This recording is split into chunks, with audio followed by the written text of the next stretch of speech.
Part 1. Recap.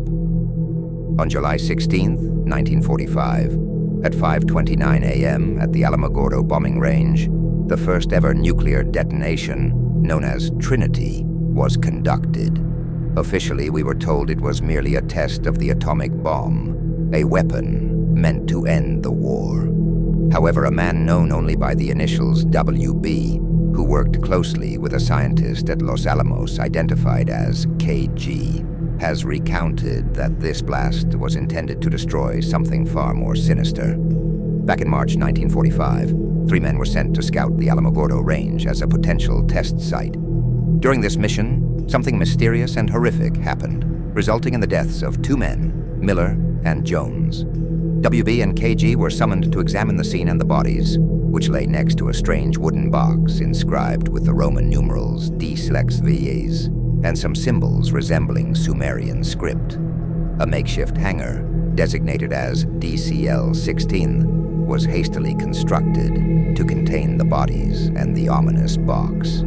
WB and KG began examining the bodies and the box, trying to piece together what had happened.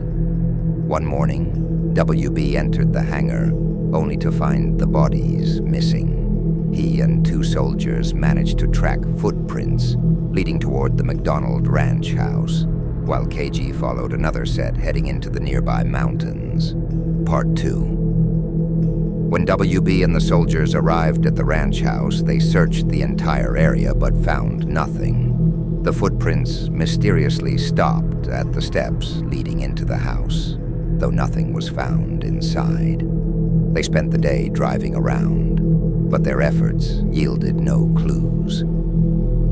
Returning to the hangar, WB, KG, and the soldiers agreed to search again the next day. If unsuccessful, they planned to seek help from Los Alamos. The eerie nature of the events weighed heavily on everyone except KG, whose scientific curiosity kept him unbothered. That night, WB was abruptly woken by the frantic screams of a soldier yelling, "Help me! It's got me!" He sprang from his cot, grabbed his flashlight, and rushed outside with the others, including KG. When he noticed movement near the hangar, WB alerted the others, and they hurried to investigate. Standing at the hangar doors, no one wanted to be the first to enter. Finally, a soldier mustered the courage, opening the door to a pitch-black interior lit only by their flashlights.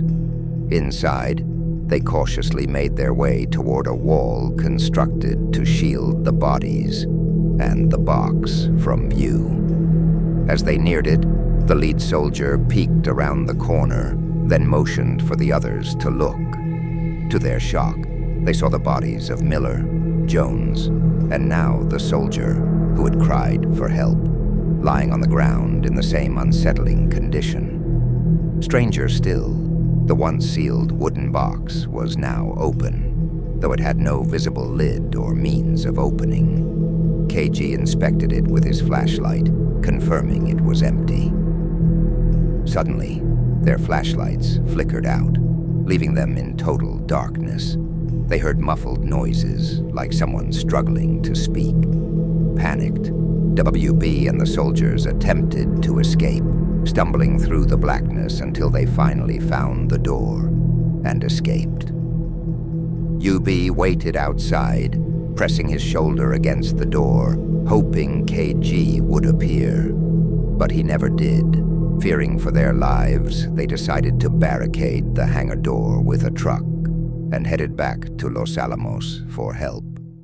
On the way, they encountered a military vehicle, which blocked their path. A senior officer, whom WB suspected was aware of KG's findings, approached them with an urgent message. The officer explained that a specialist had translated the Sumerian text on the box, revealing an ominous warning. Witchcraft will raise the dead every 30 days. 5 souls must be taken to grant the ruler his throne. WB was speechless but detailed everything that had transpired. The officer, alarmed, instructed them to turn back. He declared that they would put an end to whatever force was at work, hinting at horrific discoveries that he could barely process.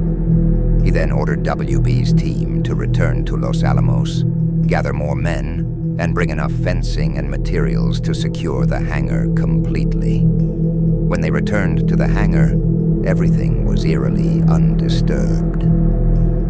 Soon after, several trucks arrived with fencing supplies, and a perimeter was swiftly constructed around the hangar. The officer took WB aside, asking him to recount the events again to ensure nothing was overlooked.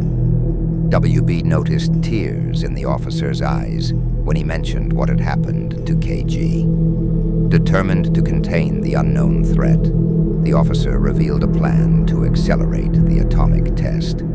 The hope was that the bomb's detonation would annihilate whatever dark power was lurking within the hangar. WB and his colleagues were sworn to secrecy, permitted to discuss the incident only among themselves. Days later, the atomic test at the Trinity site proceeded as planned. Once the dust settled, soldiers returned to the hangar site to assess the aftermath. While everything else had been obliterated, the wooden box remained, eerily untouched in the exact spot Miller and Jones had first found it. A concrete grave liner was constructed over it, and in 1965, the Army built the Trinity Site Monument above this spot as an added measure. WB kept this terrifying story a closely guarded secret, one that haunted him for much of his life.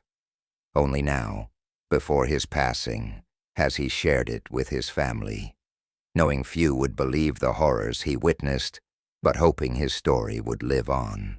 For more unsettling stories, be sure to subscribe.